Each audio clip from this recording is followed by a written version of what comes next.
Guys, जैसा कि हमने प्रीवियस लेक्चर में आपको बताए थे कि फंक्शन का जो मेन या आप कहें कि मेरोरेजिव या रीड यानी बेस्ड कंटेंट जो है वो डोमेन, रेंज और ग्राफ है। तो आइए उन्हीं मेन कंटेंट में से हम एक कंटेंट चुनते हैं, वो है ग्राफ, रियल फंक्शन का ग्राफ। बेसिकली हम 13 to 14 ग्राफ पढ़ेंगे जो आगे का जो और सा जो भी फंक्शन है उसको ड्रॉ करने और उसके डोमेन रेंज निकालने में हमको मदद करेगा।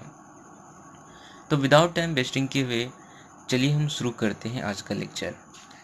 तो some standard real function and graphs, इस लेक्चर में हम बात करेंगे some standard function, some standard real function and उनके ग्राफ के बारे में, उनके पूरे यानी उसके डोमेन के बारे में बात करेंगे, उसके प्रॉपर्टीज़ के बारे में बात करेंगे, साथ ही साथ उसका ग्राफ स्केच के बारे में भी बात करेंगे।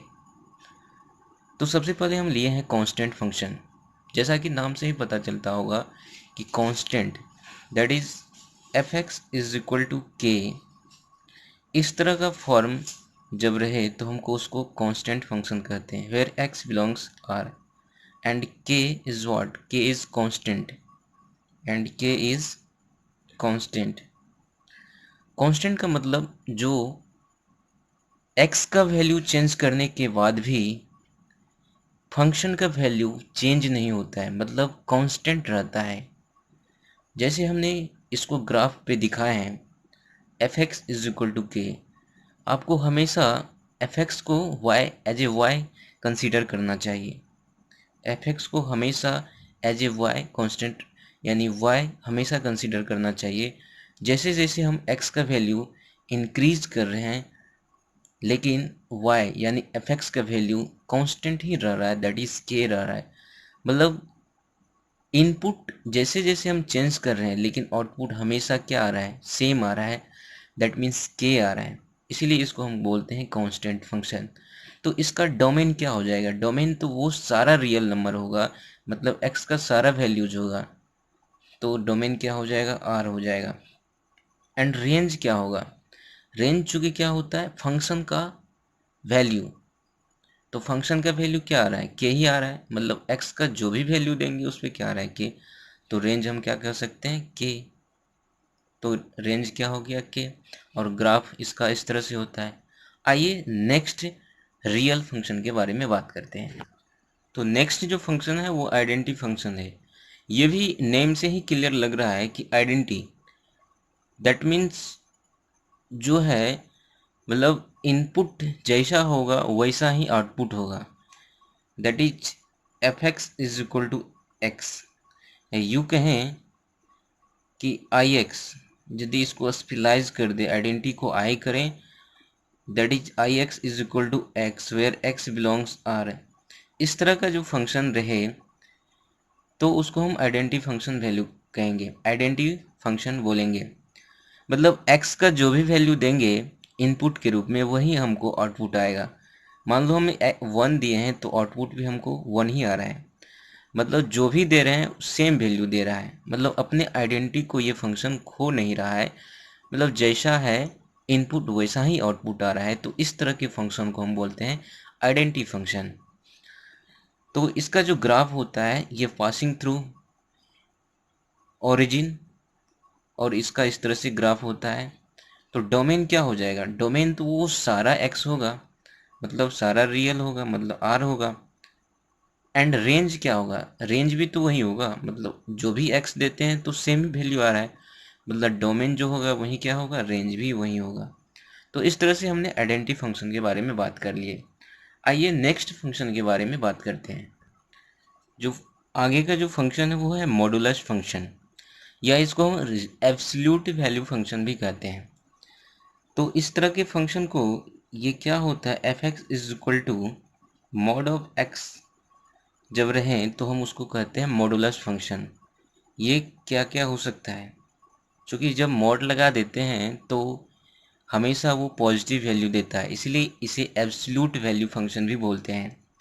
तो मॉड एक्स जो होगा, यदि मॉड से इसको बाहर लाएंगे तो ये एक्स होगा, यानी पॉजिटिव तब होगा जब जब क्या होगा, x जो होगा क्या होगा, ग्रेटर देन इक्वल टू 0 होगा, और ये माइनस एक्स तब होगा जब x जो होगा वो 0 से छोटा होगा।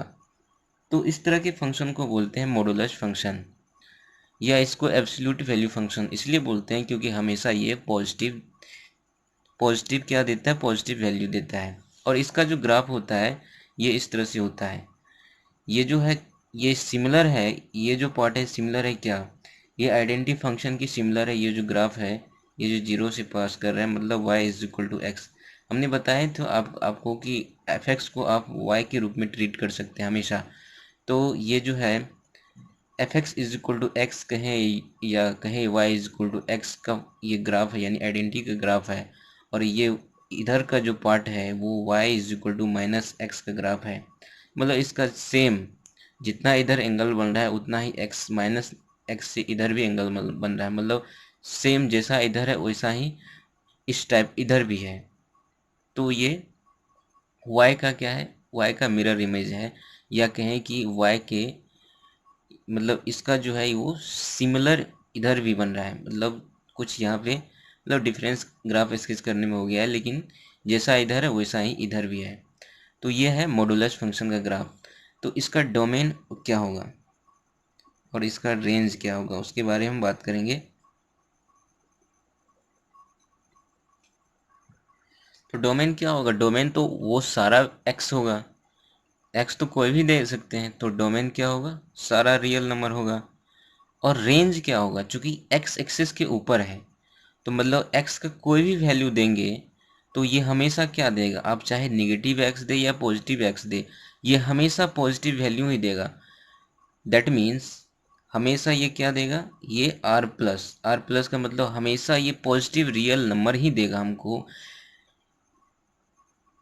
एज ए आउटपुट के रूप में। चूंकि रेंज क्या होता है, रेंज तो फंक्शन का वैल्यू ही होता है ना। चूंकि ये एब्सोल्यूट वैल्यू फंक्शन है, मतलब जो भी आप x का वैल्यू दे, आप नेगेटिव दे या पॉजिटिव दे, हमेशा वो पॉजिटिव वैल्यू ही देगा। तो मतलब जो भी रेंज क्या हो जाएगा, रेंज हमेशा क्या होगा, R plus, that means real number जो कि पॉजिटिव होना चाहिए, वही इसका रेंज हो जाएगा। आइए नेक्स्ट फंक्शन के बारे में बात करें। नेक्स्ट फंक्शन के बारे में बात करने से पहले हम इनके जो महत्वपूर्ण प्रॉपर्टीज है उनके बारे में हम बात करते हैं। जो पहला प्रॉपर्टीज है वो है कि रूट अंडर एक्स स्क्वायर को हमेशा आप मॉड ऑफ एक्स के रूप में ही लिखें, where X belongs any real number. कभी भी रूट जब भी निकले तो हमेशा मॉड के रूप में लिखें, या इसको आप लिख सकते हैं प्लस माइनस एक्स, हमेशा प्लस माइनस एक्स लिखें या मॉड ऑफ एक्स लिखें। और सेकेंड है कि, और यहाँ पे जितना भी सेकेंड में ए एंड बी वो सारा पॉजिटिव रियल नंबर है, ए एंड बी जो है वो पॉजिटिव रियल नंबर है। तो x square less than equal to a square है, तो इसका सिंपली मतलब ये है कि modulus of x is less than equal to a, और इसी को हम इनइक्वलिटी फॉर्म में minus a less than equal to x less than equal to a के रूप में लिख सकते हैं। और इसी तरह x square is less greater than equal to a square है, तो आप इसको लिख सकते हैं, एक्स स्क्वायर को आप लिख सकते हैं यदि दोनों तरफ रूट लिए तो मॉडुलस एक्स हो गया is greater than equal to a हो गया। फिर इसको इनइक्वलिटी फॉर्म में लिखें तो x is less than equal to minus a और x is greater than equal to a, इस तरह से आप लिख सकते हैं। और x square less than a square है तो फिर क्या के लिए दोनों तरफ रूट लिए, तो रूट करने के बाद मॉडुलस ऑफ एक्स होगा लेस ए होगा, उसके बाद क्या होगा, इसको क्या होगा माइनस ए और ए के बीच एक्स लाइज कर जाएगा जब इनको इनइक्वलिटी फॉर्म में लिखें। तो उसी तरह x square greater than a square है तो आप इसको इस तरह से लिख सकते हैं, x less then minus a और क्या होगा एक्स ग्रेटर देन ए।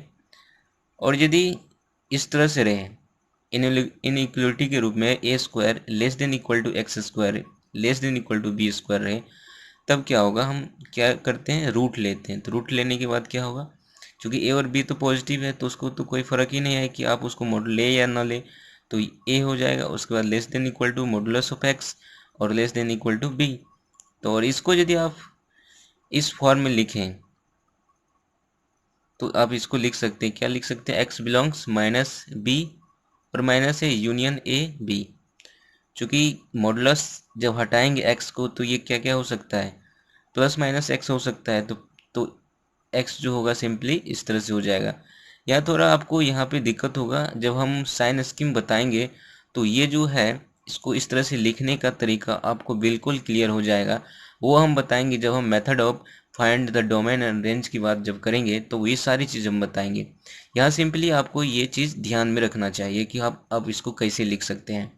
ए square less than x square less than v square है, तो आप इसको इस तरह से लिख सकते हो सिंपली। यहाँ भी हमने वैसे ही किया है कि रूट ले लिए हैं, तो ये इस तरह से हो गया। फिर ये जो हो जाएगा X belongs minus A union क्या हो जाएगा A B. Okay, and next and important जो प्रॉपर्टीज है वो थर्ड जो है वो क्या है, modulus of x plus Y is equal to modulus X plus modulus of Y लिख सकते हैं आप इसको। जहाँ क्या होना चाहिए, x जो होना चाहिए पॉजिटिव नंबर होना चाहिए, यानी x is greater than equal to 0 and y is greater than equal to 0 होना चाहिए। That is X Y is greater than equal to 0 होना चाहिए। ये सम कंडीशन है कि एक्स वाई पॉजिटिव होना चाहिए। और क्या कंडीशन है, या ये भी हो सकता है कि दोनों निगेटिव हो, यानी x लेस देन 0 हो एंड y लेस देन 0 हो।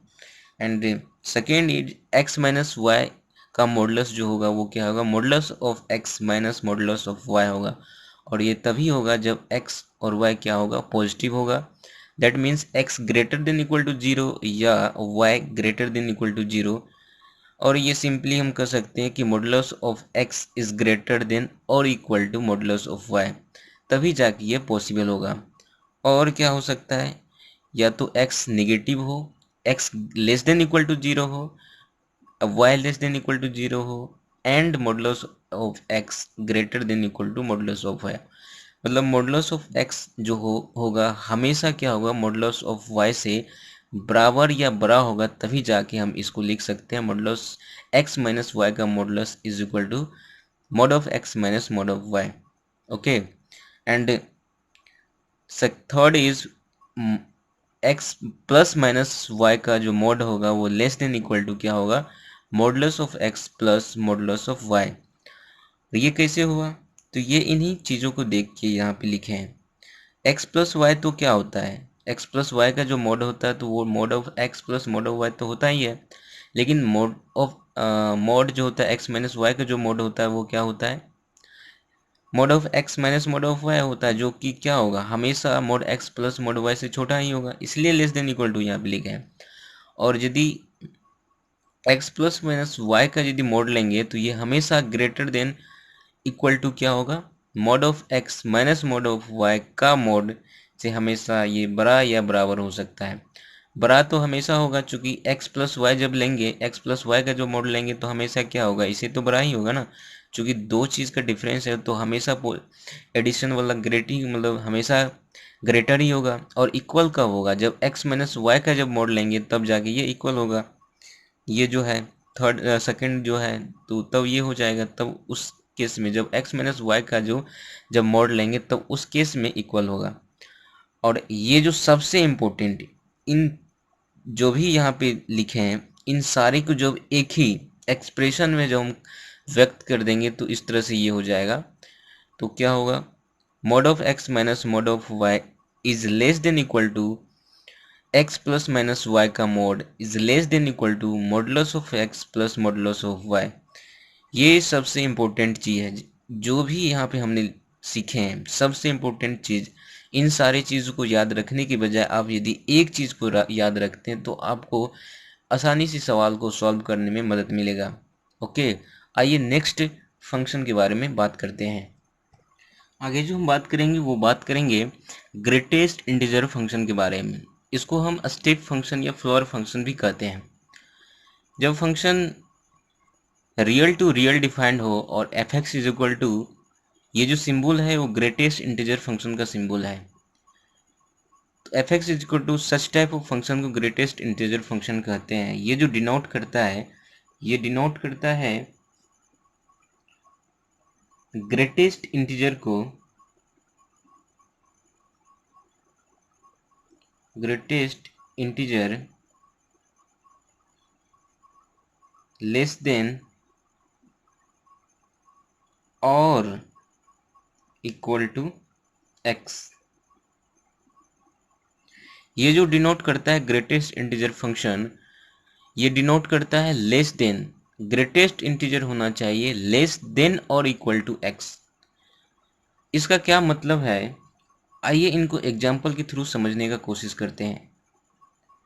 जैसे ग्रेटेस्ट इंटीजर फंक्शन 2.75 है, तो ये 2 होगा। क्यों 2 होगा? चूंकि 2 जो है वो क्या है, लेस है और क्या है, इंटीजर है। लेस होने के साथ साथ क्या है, ग्रेटेस्ट यानी ग्रेट इंटीजर, मतलब 2 से छोटा 1 भी हो सकता है, लेकिन क्या होना चाहिए, ग्रेटेस्ट भी होना चाहिए, लेस भी होना चाहिए। या यदि हम सपोज कीजिए 3 लिए हैं, तो ये 3 के इक्वल ही होगा, चूंकि क्या है, और यहाँ पे और लगा हुआ है। या क्या हो सकता है, इक्वल भी हो सकता है, चूंकि इंटीजर है तो इंटीजर ही होगा, तो 3 हो गया। मतलब ग्रेटेस्ट इंटीजर फंक्शन का काम क्या होता है, हमेशा इंटीजर वैल्यू देना। तो 2.75 है तो ये सिंपली 2 हो जाएगा।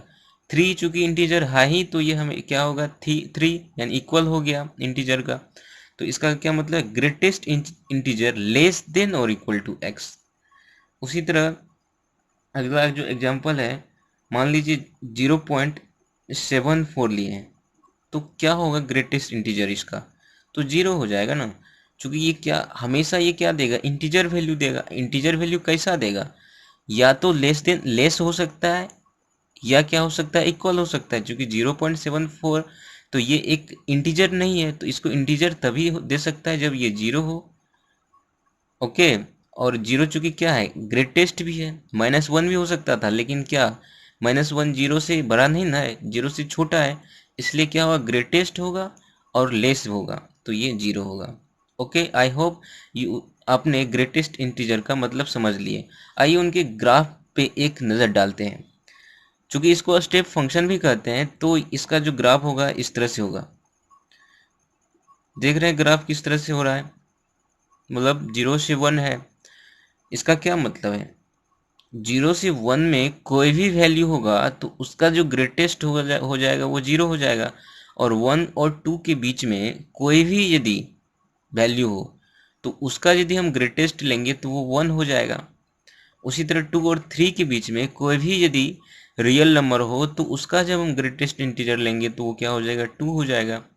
सिंपली यहाँ भी यदि हम लेंगे 0 और -1 के बीच में हम यदि ग्रेटेस्ट इंटीजर फंक्शन लेंगे, यानी कोई भी वैल्यू होगा तो वो उसका ग्रेटेस्ट इंटीजर जो हो जाएगा वो क्या हो जाएगा, क्या होगा, 0 हो जाएगा। समझ रहे मेरी बात को? जैसे -7.45 है, तो इसका ग्रेटेस्ट इंटीजर क्या होगा, -745 इधर कहीं होगा। तो ग्रेटेस्ट इंटीजर फंक्शन का क्या डिफिनेशन है, ग्रेटेस्ट इंटीजर होना चाहिए, लेस होना चाहिए और इक्वल टू x होना चाहिए। तो -7.45 है, तो इससे लेस क्या हो सकता है, इससे लेस और इंटीजर -8 ही हो सकता है ना। तो ये क्या होगा, -8 होगा। Okay, you understand, I hope. आगे हम इनके प्रॉपर्टीज़ के बारे में बात करेंगे। प्रॉपर्टीज़ को के बारे में बात करने से पहले हम इनके डोमेन के बारे में थोड़ा बात कर लेते हैं। डोमेन क्या होता है, इनका डोमेन क्या होगा और रेंज क्या होगा, इन पे थोड़ा नज़र डालते हैं। डोमेन कुछ भी देंगे, मतलब सारा रियल नंबर हो सकता है, मतलब x का वैल्यू तो कुछ भी हो सकता है ना। तो डोमेन क्या हो गया, रियल नंबर हो गया। रेंज लेकिन क्या होगा, रेंज तो हमेशा इंटीजर नंबर, मतलब रेंज का मतलब बताए थे कि फंक्शन का वैल्यू, तो फंक्शन का वैल्यू क्या आ रहा है, हमेशा इंटीजर वैल्यू ही दे रहा है। तो मतलब इसका रेंज जो क्या हो जाएगा, इंटीजर हो जाएगा। That is Z. जेड हम इंटीजर्स को डिनोट करते हैं जेड से, तो रेंज क्या हो जाएगा, जेड हो जाएगा, और डोमेन आर हो जाएगा। ओके, आइए इनके प्रॉपर्टीज पे एक नज़रिया डाल लेते हैं। Greatest integer -n is equal to minus of greatest integer n, where n is what, integer, जहाँ n जो है वो इंटीजर नंबर है। x प्लस k का ग्रेटेस्ट इंटीजर हो जाएगा greatest integer function of x plus k। K जो है वो क्या है, इंटीजर है, तो इसको इस तरह से लिख सकते हैं। और माइनस ऑफ एक्स को का ग्रेटेस्ट इंटीजर को लिख सकते हैं माइनस ऑफ एक्स का ग्रेटेस्ट इंटीजर -1। उसी तरह एक्स प्लस और माइनस एक्स यानी greatest integer of x plus greatest integer of minus x को लिख सकते हैं। ये दो चीज़ दे सकता है, ये तो -1 हो सकता है, वो 0 हो सकता है। और ये सिंपली इसी एबव रिजल्ट से हुआ है, क्योंकि x को क्या क्या हो सकता है, जब x जब इंटीजर नहीं हो, तो इंटीजर नहीं होने के केस में ये -1 हो सकता है। जब x इंटीजर हो, तो जब x यदि इंटीजर होगा तो क्या होगा, माइनस सिंपली बाहर आ जाएगा, तो माइनस सिंपली बाहर आ जाएगा तो कट के फिर 0 आ जाएगा। यदि x इंटीजर नहीं होता है, तो इंटीजर नहीं होने के केस में क्या होगा, ये हो जाएगा x बिलोंग्स r, तो ये जो हो जाएगा -x को क्या लिख सकते हैं, -x -1, तो यहाँ ये करेंगे तो ये क्या हो जाएगा, -1 हो जाएगा। तो उसी तरह x greatest integer x minus of x का ग्रेटेस्ट इंटीजर जो हो जाएगा 2 into greatest integer x plus 1, और जब ये x जो होगा क्या होगा, ग्रेटेस्ट मतलब इंटीजर नहीं होगा तब ये होगा, और जब इंटीजर होगा तो ये होगा। उसी तरह क्या होगा, जब greatest integer of x is greater than equal to k है, तो ये इम्प्लाइज करता है कि x जो होगा वो क्या होगा, k से बड़ा होगा या बराबर होगा। जब क्या होगा, k इंटीजर होगा, उस केस में ये इस तरह से होगा। जब x जो है होगा क्या होगा, जब greatest integer function of x is less than equal to k होगा, तो आप इसको x is less k plus 1 के रूप में लिख सकते हैं, where k is what, Z means integer, जहाँ के जो होना चाहिए इंटीजर होना चाहिए। उसी तरह यदि greatest integer function of x is greater then k है, तो ये इम्प्लाइज करता है कि x जो है वो k प्लस 1 से बड़ा होगा, तो k तो पता ही इंटीजर होना चाहिए। उसी तरह greatest integer function of x यदि लेस k है, तो ये इम्प्लाइज करता है कि x जो होगा वो छोटा होगा k से, k तो इंटीजर है ही, k जो है वो इंटीजर तो है ही। उसी तरह greatest integer x plus Y का जो होगा वो क्या होगा, greatest integer function of x plus Y plus X minus greatest integer of x, total का ग्रेटेस्ट इंटीजर, इसको इस तरह से लिख सकते हैं। फिर क्या होना चाहिए, ऑल एक्स वाई जो होना चाहिए वो रियल नंबर होना चाहिए। ये जो सिंबल है इसको पढ़ते हैं ऑल, इसको ऑल पढ़ते हैं, तो एक्स वाई जो होना चाहिए क्या होना चाहिए, रियल नंबर होना चाहिए, तभी आप इसको इस तरह से लिख सकते हैं। और ये सबसे लास्ट और इम्पोर्टेंट जो है, सबसे लास्ट और इम्पोर्टेंट जो है वो क्या है, greatest integer function of x plus और दिस प्लस दिस, तो this is equal to greatest integer function of nx। जब भी आपको इस तरह का सीरीज दिखे तो आप उसको सिंपली इस तरह से लिख सकते हैं, जैसे x है 1/n है, उसके बाद 2/n है, जैसे 1 है तो 2 हो गया, उसके बाद 3 हो गया, इस तरह से कहाँ तक जाएगा, n-1/n तक जाएगा। तो आप उसको इस तरह से nx के फॉर्म में लिख सकते हैं। सिंपली आप सब जगह देख रहे हैं क्या हो रहा है, nx n into x n into x n into x ये हो रहा है। उसके बाद क्रमवार रूप से ऊपर में नंबर भी बढ़ रहा है, जैसे 1 है तो 2 हो गया, 3 हो गया, इसी तरह कहाँ तक जाएगा, n-1 तक जाएगा, तो तब आप उसको लिख सकते हैं nx के रूप में। n जो होना चाहिए वो क्या होना चाहिए, नेचुरल नंबर भी होना चाहिए, ये भी ख्याल रहे। तो सबसे लास्ट और इम्पोर्टेंट यही चीज़ है जो कि हमेशा आपको दिमाग में रहना चाहिए। गाइस आई होप आपको लेक्चर पूरी समझ आया होगा। यदि आप हमारे चैनल पे नए हैं तो हमारे चैनल को आप सब्सक्राइब कर सकते हैं। वीडियो अच्छा लगे तो लाइक कीजिए और अपने दोस्तों के साथ शेयर तो ज़रूर कीजिए, ताकि हम मोटिवेटेड रहें और मैथमेटिक्स का सारा content level of JEE Mains and all the engineering entrance competitive exams का मैथमेटिक्स का सारा कंटेंट फ्री ऑफ कॉस्ट आप लोगों तक प्रोवाइड करा सके। Thank you.